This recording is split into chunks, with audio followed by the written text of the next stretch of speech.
Good day, everyone. I am Rowen S. De Leon, and I am going to discuss the two topics under the studies of group of users. So far, we have considered the experimental evaluation of single-user system. Dito, we will consider the issues regarding experimenting in a group. Dahil may mga instances na makaka-encounter tayo ng problema habang nagko-conduct ng experiment sa ating mga participants. The participant groups. The participant groups provide an easy way to group together study subjects, either for scientific analytical reasons or utilitarian management reasons. Given na mas mahirap ang human-to-human communication, group working are more difficult than single-user system. Kapag sinabi kasing single-user system, that means na one user at a time. Though hindi porket single-user yung term ay isa lang ang participants. You can experiment on several people, like for example, 10 participants. Sa group working experiment naman, kung ang experiment sa single user ay 10 participants nga, dito, if 3 groups are the desired number of groups mo, then that will be 10 participants each group. Now, with a total of 30 participants. Kaya sinasabi nilang problem din itong group working because experiments in group working are often longer than the single user's equivalents. Dahil the experimenters or designers must allow the group to stabilize. Kailangan muna ng mga participants na makilala ang isa't isa para makapag-communicate sila na mas maayos at komportable. Because group working requires coordination. Dapat lahat ay nagkakaintindihan. That also means more disruption and more expensive payments. Another problem din dito ay yung pag-arrange ng time na convenient both sa mga participants pati na sa mga gagamiting equipments. Minsan, mahirap mag-arrange ng slot na available pareho, kaya naman ang resulta minsan ay kaunti lang ang na-accommodate na participants. Those are the reasons why there is a lot of reports of group working involve only 3 to 4 groups.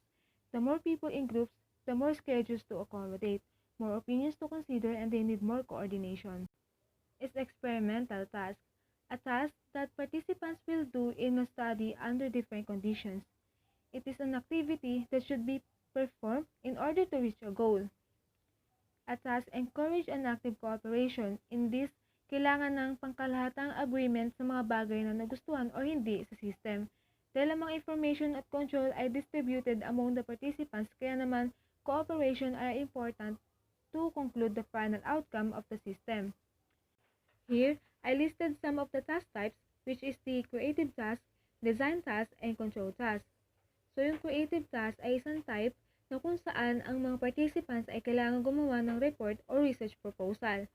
Ang advantage ng creative task ay effective ito, nakakapagbigay ng mga karagdagang informasyon at ang mga taong involved sa experiment ay magkakaroon ng final conclusion tungkol sa experiment nyo. Design task ay isa pang uri ng task na kung saan ang mga participants ay na-engage sa design ng system and they can express their ideas, suggestions, or opinions on the design. They can also provide their preferred features in the system. One example of this is the users of the York conferencer system were asked to redesign a bank layout. A picture of the current layout was used as a background for the spatially arranged electronic pinboard, and the participants made use of this to arrange comments and suggestions close to the features they referred to. Lastly, the control task. Control task advantage is that a participant has a control on certain parts of a model. An example of this is Arcola, a simulated bottling plant which was used at Xerox PARC to investigate the importance of background noise in complex cooperative control tasks. The Arcola factory is consist of interconnected series of 9 machines, 8 of which are under user control. Ang ginagawa ng user ay ang mag-produce ng bottle ng cola at may iwasan na pagsasayang ng mga kagamitan. Ang experiment na ginawa sa machine na to ay ang pag-obserba ng mga participants sa mga tunog na ginagawa ng machine. The sounds are chosen to reflect the semantics of the machine. Like for example, the heater made a whooshing sound, the bottle dispenser made the sound of clanking bottles, and etc.